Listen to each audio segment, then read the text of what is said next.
大家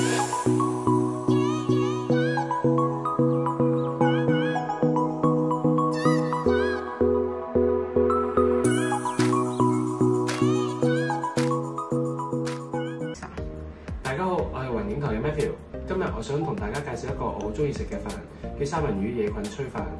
呢個飯好適合忙碌嘅你哋，亦都唔需要開火就可以完成㗎啦，仲好健康添。好啦，咁我哋而家就開始整啦。呢度有我哋需要準備嘅食材，分別有米、三文魚、菇菌、酒、味淋、生抽同埋堅魚汁。第一個步驟，我哋需要將啲米洗咗先。大家見到呢個食譜嘅材料都係比較日式，如果講究少少，其實你哋係可以用珍珠米㗎。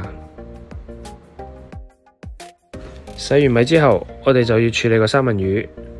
我哋首先要將嚿三文魚洗乾淨先，然後就用紙巾印乾，再去皮。之後就將佢切粒，個大細就係好似一隻手指公咁大就可以啦。切完之後，我哋就用少少鹽醃一醃啲三文魚，然後就放埋一邊備用。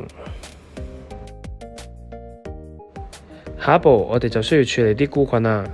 大家可以揀返自己鍾意食嘅菇放落去都得㗎。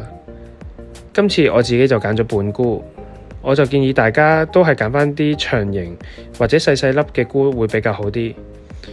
而處理呢啲菇嘅方法就好簡單，拆咗包裝之後，就需要切咗底部嘅部分。然後就用手整散佢，整到一條條咁樣，之後再用水輕輕咁沖一沖佢，擎乾水之後放埋一邊備用就可以啦。跟住就要處理調味料嘅部分啦。首先我哋落1.5湯匙嘅堅魚汁，1.5湯匙嘅豉油，1.5湯匙味淋，再落1湯匙嘅酒，最後加返適量嘅鹽落去。如果大家想再多啲日本嘅風味，可以落日本豉油同埋落日本嘅料理酒都得。但係如果唔想咁複雜，簡單啲嘅話，好似我咁樣呢，就用返普通生抽同埋花雕酒就已經得啦。咁我哋而家就已經準備好晒加落呢個飯度嘅調味料啦。當所有嘢準備好之後，我哋就將呢啲食材同調味料加入電飯煲入面。首先，我哋倒啲米落去電飯煲度先，然後就加調味料，之後就加水，加到去1粒米嘅刻度，再將菇同三文魚平均咁鋪喺啲米上面，之後就好似平時煮飯咁煲飯就可以㗎喇。好啦，時間到，但係我哋仲未食得住㗎，我哋需要將啲三文魚整碎，同埋啲飯撈埋一齊先。